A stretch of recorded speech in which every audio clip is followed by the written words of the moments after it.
Masalah ekonomi dan sistem ekonomi. Secara umum, masalah ekonomi muncul karena kebutuhan manusia tidak terbatas. Sementara, alat pemuas kebutuhan sumber daya terbatas. Untuk mengatasi hal ini, manusia harus memilih dan memutuskan prioritas. Masalah ekonomi dibagi menjadi dua konsep utama. Satu, masalah ekonomi klasik. Masalah ini dilihat dari sudut pandang sederhana untuk mencapai kemakmuran. Pemecahannya melalui tiga kegiatan utama. Produksi, kegiatan menciptakan barang dan jasa. Fokus, bagaimana memproduksi barang yang dibutuhkan banyak orang dengan sumber daya yang ada. Distribusi, kegiatan menyalurkan barang atau jasa dari produsen ke konsumen. Jenis, distribusi langsung tanpa perantara dan distribusi tidak langsung melalui agen atau retailer. Konsumsi, kegiatan menghabiskan atau menggunakan barang atau jasa. Fokus, apakah barang yang didistribusikan benar-benar bermanfaat bagi konsumen? 2. Masalah ekonomi modern. Seiring perkembangan zaman, fokus masalah ekonomi menjadi lebih spesifik pada 3 pertanyaan pokok. What apa? Barang apa yang akan diproduksi? Dan berapa banyak? How bagaimana? Bagaimana cara memproduksi barang tersebut? Teknologi apa yang dipakai? Padat karya atau padat modal? For whom, untuk siapa? Untuk siapa barang tersebut diproduksi? Siapa target pasarnya? Bagaimana distribusinya? 3. Sistem ekonomi. Setiap negara memiliki cara berbeda untuk mengatur perekonomian guna memecahkan masalah ekonominya.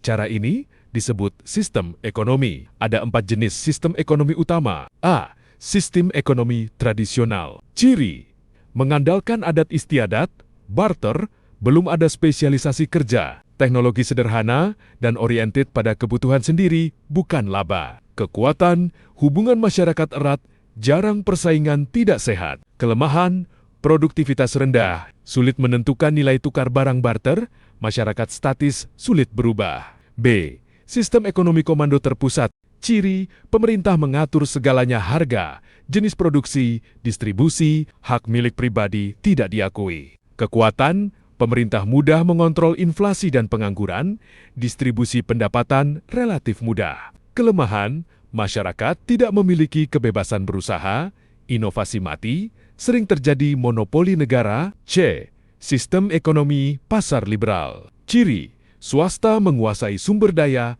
ada persaingan bebas, harga ditentukan, pasar supply dan demand, pemerintah tidak campur tangan. Kekuatan, masyarakat kreatif dan inovatif, efisiensi tinggi, banyak pilihan barang berkualitas. Kelemahan, timbul kesenjangan kaya miskin, eksploitasi SDA, mudah terjadi monopoli oleh pemilik modal. D. Sistem ekonomi campuran. Ciri: gabungan antara pasar dan komando. Pemerintah mengawasi sektor vital, sementara swasta bebas berusaha di sektor lain. Kekuatan, perekonomian relatif stabil, pemerintah bisa mencegah monopoli ekstrem. Kelemahan, jika pemerintah terlalu kuat, bisa mendekati komando, jika lemah, bisa mendekati liberal. 4.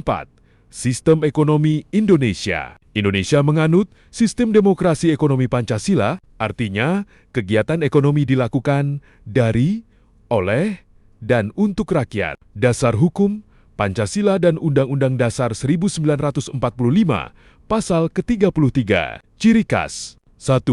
Perekonomian disusun sebagai usaha bersama asas kekeluargaan. 2. Cabang produksi penting dikuasai negara BUMN. 3. Bumi dan SDA dipakai untuk kemakmuran rakyat. 4.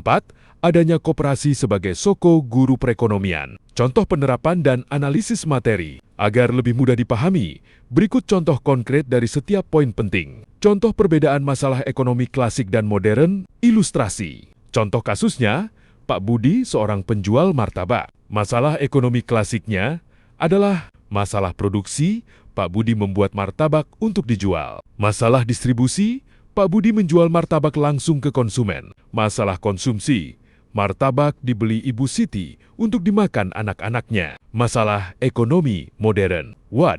Apakah Pak Budi harus membuat martabaknya oleh sendiri atau dibuat oleh karyawannya? Berapa jumlahnya? Keputusan produk. How?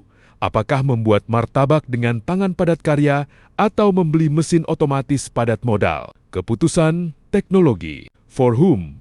Apakah martabaknya dijual untuk pasar elit berarti harganya mahal? Ataukah untuk masyarakat umum dengan harga murah? Target pasar, contoh perbedaan sistem ekonomi, contoh situasi, penanganan krisis pandemi COVID. Bagaimana penanganannya? Dengan menggunakan sistem ekonomi yang berbeda. Sistem ekonomi pasar liberal, pemerintah membiarkan pasar bekerja. Jika masker langka, maka harganya akan naik dengan sendirinya. Hanya orang kaya yang mampu membeli masker. Pemerintah tidak boleh ikut campur dalam menetapkan harga masker tersebut. Sistem ekonomi komando terpusat, pemerintah memutuskan semua pabrik harus memproduksi masker. Harga ditetapkan murah oleh pemerintah. Dan masyarakat tidak punya pilihan lain selain harus ikut perintah negara. Sistem ekonomi Indonesia campuran atau demokrasi. Pemerintah melarang masker mahal intervensi. Pemerintah menyerahkan produksi ke perusahaan swasta dan pemerintah mengawasi harga agar rakyat mampu membeli. Contoh implementasi sistem ekonomi Indonesia, Undang-Undang Dasar 1945 Pasal 33, Ayat 2 cabang produksi penting seperti listrik, minyak dan air dikuasai oleh BUMN, misalnya PLN, Pertamina, PDA. Ini membuktikan bahwa negara menguasai hajat hidup orang banyak. Ayat 1 asas kekeluargaan adanya koperasi di desa-desa, di mana warga berkumpul mengelola usaha bersama untuk keuntungan bersama, bukan individu. Ayat 3 SDA, hasil tambang emas. Batubara di Indonesia harus dikelola negara dan hasilnya digunakan untuk pembangunan infrastruktur bagi kemakmuran rakyat, bukan untuk memperkaya satu orang saja. Semoga ringkasan dan contoh ini membantu memahami materi dengan lebih baik.